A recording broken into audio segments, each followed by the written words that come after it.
Ja, jaz se imam za zelo uspešnega človeka, bom rekel, na to sem tudi ponosen, predvsem sem pa ponosen, da sem kmet. Sem Gregor Slavec in smo v Knežaku.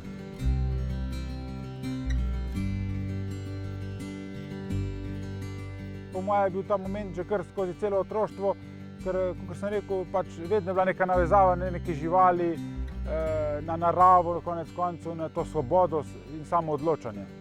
In zdaj to imam, tako je, ja.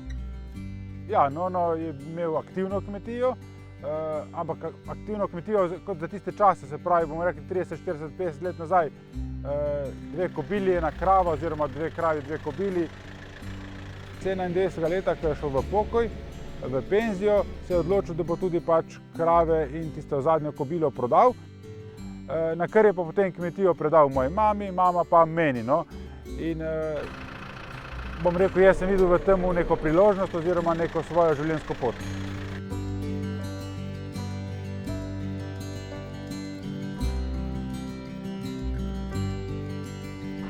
Ja, dejansko začetki so bili zelo skromni.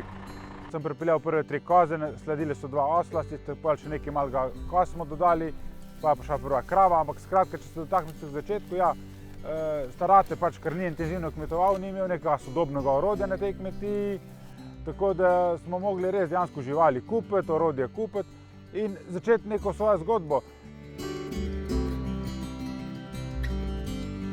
Ja, bom rekel, v teh 8 letih smo vedno šli nasproti kupcu, vedno izpolnjevali tudi konec koncev svoje želje, naše inovativne ideje, tako da danes imamo, če samo gremo do živali, če se dotaknemo živali, se pravi drežniško kozo, štajersko kokoš, čebelokranjsko sivko, bovško ovco, cikasto govedo, skratka precej avtohtonih slovenskih živali, tradicionalnih. Iz tega pa izhaja seveda koze, ker molzemo, pridobimo ekološko kozje mleko, katerega v večini svežega prodamo, sicer pa tudi ga nekaj predelamo v sire, skute, jogurte in po čemer smo najbolj prepoznavni je pa po sladoledu, najboljšem sladoledu, no.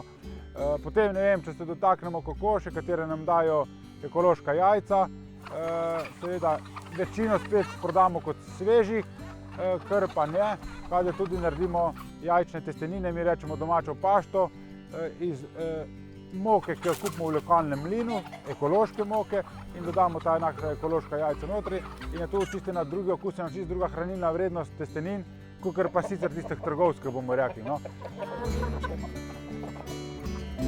Ja, jaz se imam za zelo uspešnega človeka, bom rekel, na to sem tudi ponosen, predvsem sem pa ponosen, da sem kmet.